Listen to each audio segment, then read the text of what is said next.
Assalamualaikum warahmatullahi wabarakatuh. Teman-temanku semuanya yang berbahagia, pada kesempatan kali ini saya akan bercerita tentang kisah Nabi Isa alaihissalam. Bahwasanya Maryam sejak kecil diasuh oleh mendiang Nabi Zakaria. Ia adalah seorang gadis yang baik budi pekertinya. Sesudah menginjak usia dewasa, ia selalu mengurung diri di tempat ibadah. Sama sekali tak pernah berhubungan dengan orang lain.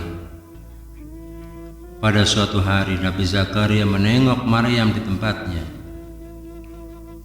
Ia pun terkejut melihat aneka buah-buahan berada di kamar itu. Maryam pun menjelaskan bahwa semua itu adalah karunia dari Allah. Nabi Zakaria percaya akan hal itu. Memang tidak mustahil Maryam yang suci, takwa dan tunduk pada perintah Allah itu mendapat karunia berupa makanan-makanan dari surga. Pada suatu hari Maryam kedatangan malaikat yang mengatakan bahwa ia akan mengandung dan melahirkan anak laki-laki yang nantinya akan menjadi nabi dan rasul. Maryam pun heran, bagaimana bisa ia seorang perawan belum bersuami akan mempunyai anak. Malaikat pun menjawab bahwa jika Allah menghendaki sesuatu, maka cukuplah berkata kun, yang artinya jadilah, maka fayakun, kehendaknya pun akan jadi. Ternyata betul, tidak berapa lama kemudian Maryam pun hamil. Segera saja ia jadi bahan pergunjingan masyarakat di sekitarnya. Ia dianggap telah berbuat serong dengan lelaki lain. Sungguh tuduhan ini merupakan hal yang menyakitkan bagi Maryam. Inilah salah satu dari ujian yang berat yang harus dihadapi dengan iman yang teguh. Ia pun mengasingkan diri dari keramaian untuk menghindari cemoohan masyarakat. Ia pun melahirkan bayinya di bawah sebatang pohon kurma yang diberkati Allah.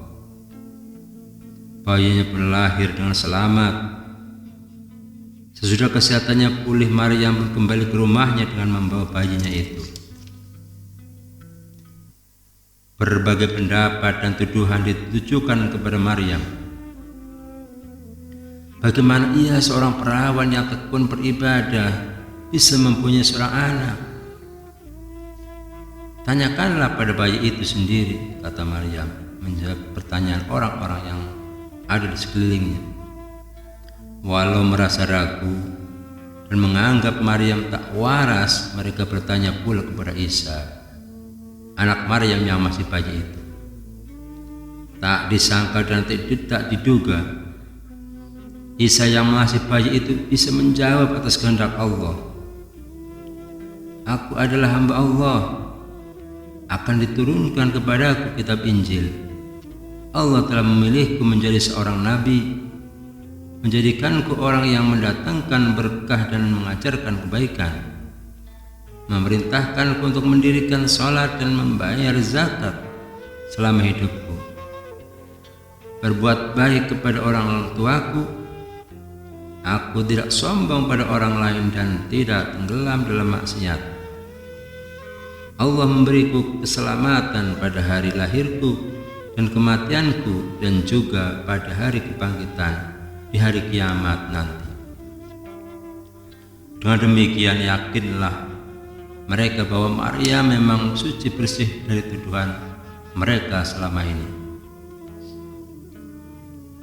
Sejak kecil pun Isa sudah menampakkan diri sebagai manusia istimewa. Kecerdasannya luar biasa.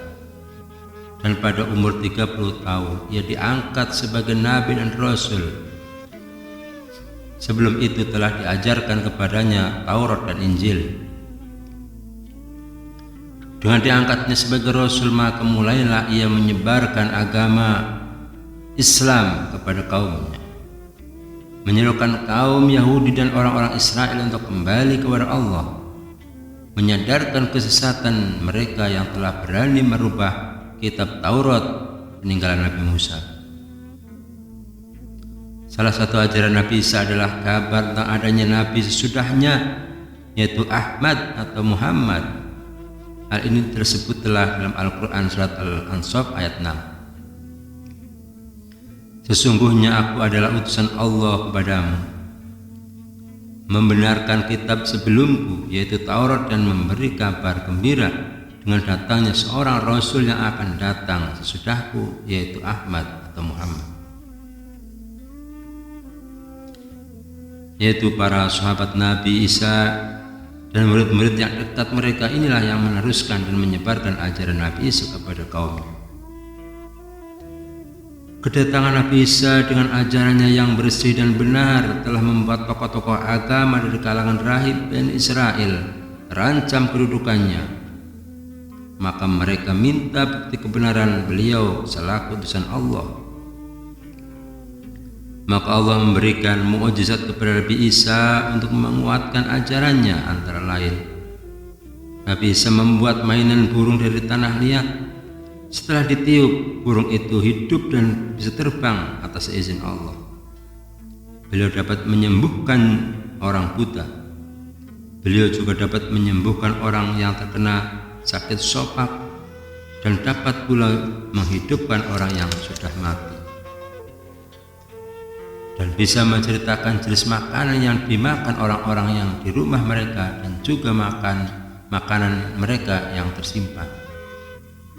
Dan dapat menurunkan makanan dari langit untuk menuruti kaumnya yang minta hidangan dari surga. Pemerintah Romawi tidak menyukai kehadiran Nabi Isa yang dianggap membahayakan imperium mereka. Mereka pun bermaksud membunuh Nabi Isa. Salah seorang murid Nabi Isa yang bernama Yudas berkhianat. Dialah yang menunjukkan tempat persembunyiannya Nabi Isa. Tetapi Allah melindungi Nabi Isa. Beliau diangkat ke langit. Sedang Yudas yang berkhianat diserupakan wajah dan penampilannya seperti Nabi Isa. Maka Yudaslah yang ditangkap dan disalib tentara Romawi. Menurut hadis sahih, Nabi Isa akan diturunkan ke dunia lagi menjelang hari kiamat. Wallahu a'lam. Demikian kisah Nabi Isa dan Maryam alaihissalam. Wassalamualaikum warahmatullahi wabarakatuh.